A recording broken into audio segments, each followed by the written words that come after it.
Hey guys, what's up? Jared here, Dex and Dice. Kind of curious. I just wanted to do a little test here, cause full disclosure, we did get a few complaints from TCG people. Not like, oh my god, you horribly wrecked my order or whatever, but with the tape being on their cards or whatever. And let me explain further. This has been on there since yesterday. Like literally when I got here at about 8:30, 9 a.m. yesterday, I put this tape on there directly on the card because I wanted to give it time to sit on the card. So I'll explain this a little bit later. So when you order stuff from us, let me see if I can fix this a little bit. Sorry guys, cell phone. When you order stuff from us and it exceeds like 4 cards, because that's really about all that you can put into a shipping shield.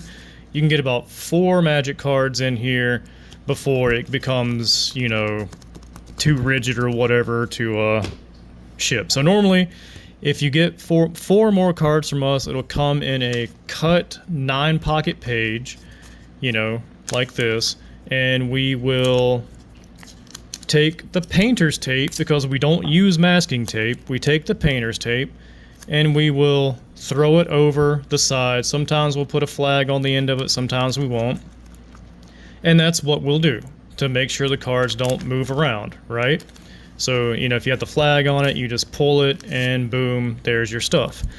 So anyways, some people were saying that the tape damaged their cards, which, okay, sure, maybe, but I highly doubt it. And I want to make sure with this card here, with the tape being directly on it for, what, 27, 8-ish hours so for right now. And I wanted to see and show you guys that this tape, you know, your painter's tape or your masking tape, doesn't really damage the cards. So I don't know what the damage came from or whatever people were talking about. I had to meticulously pull it off to make sure that it wasn't damaged or whatever. Like it was, you know, straight up just regular old like tape. But anyways, so again, this is on here for about 28 hours or so. It's directly on the card, not like it was inside the thing with the tape folded over like we usually do. You know, because I understand that during transit, sure, it can get bumped up or whatever, maybe, sure, okay, but why am I having such an issue? But it's not directly on the card. So let's take a second and see what happens. I'm gonna take the tape off. Alright, I got the corner. You see, I got the corner coming up. And let's just pull the tape off.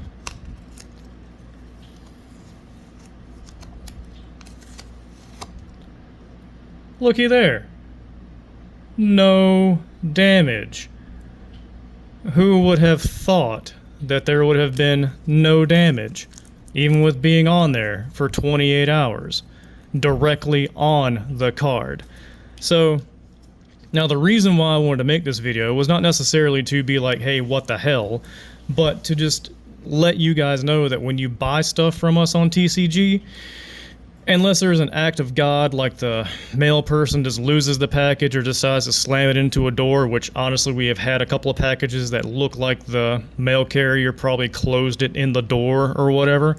But we generally don't ship stuff out that will damage your cards. I mean, why would we do that? We have to refund stuff, so it makes no sense. But yeah,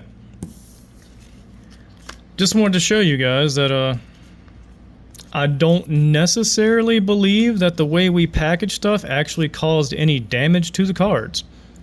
I really don't. And anyone else who ships this way, you should probably be rest assured that the painter's tape, or even like the regular old masking tape, doesn't really damage the cards, especially if you just use the painter's tape, because we rarely use masking tape, only when we're out of painter's tape.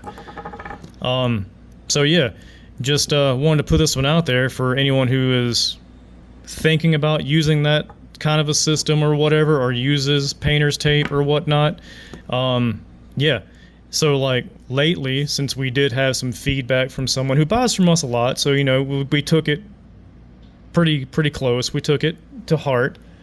So instead, now we have just been putting them inside a sleeve, and you know, well, I'm not going to do it perfect right now, but you get the idea.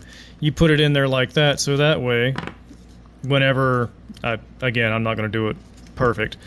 So that way, whenever you do tape it over, there is no way any tape touches the card. Even though, as we saw, the painter's tape doesn't damage the card anyways. I mean, so, anywho, like I said, guys, I just wanted to kind of make this to show you guys that if you're selling stuff online, painter's tape is fine. You're probably dealing with someone who, like, is being nitpicky, or thinks that maybe since the tape was on there and you knew the tape was on there, they can get a bit of a refund or a little bit back or whatever, you know. And like, I'm sitting here pulling this thing off, ripping it off as I talk, and there is absolutely nothing happening to this card, okay? And look, nothing. So just be wary out there. I kind of hope someone from TCG Player sees this, and, you know, whenever someone is like, hey, the tape damaged my card or whatever, then maybe they'll reach out and be like, was it painter's tape, or did you put, you know, regular old scotch tape on there or whatever? So, anywho, that's just a little thing I've been cooking for a day, man. I don't know why it kind of hit me like that, but it did. And I just wanted to show you guys that, you know, it's a dumb thing to make an entire video about. I get it. It's kind of a dumb thing to even kind of have get under your skin. But we take shipping out our cards serious. You know, we want to make sure you get your stuff on time and in good condition. Because insider thing here, like I've said before, it's not really insider, but most everything that we sell at lightly played, even if we just pulled it out of a pack. Just because, as we all know, pack fresh cards are not necessarily going to be near mint. Like, they're just not. They come out of the packs messed up sometimes. But we sell pretty much everything at near mint. Now, if for some reason I am busting open, like we'll say, you know, if I start busting open Final Fantasy or whatever, I will probably list them initially at near mint, just because it's easier and quicker to list them at near mint, because there's actual listings at near mint that I can like match with with TCG Player when I import the scan. Otherwise, I have to sit there and basically make up my own pricing for a lightly played card, and that just takes up too much time. But after that initial like case or two that we do bust open, everything is listed at lightly played, just because I don't want people being like, well, actually, you see right here, it's dinged, so it's not near mint. Even though by TCG standards, a near mint card is allowed to have some kind of damage to it. And I say damage, I don't mean like damage, you know, but check it out. Your near mint is allowed to have some defects, you know. So yeah. Anyways, I just wanted to do that, guys.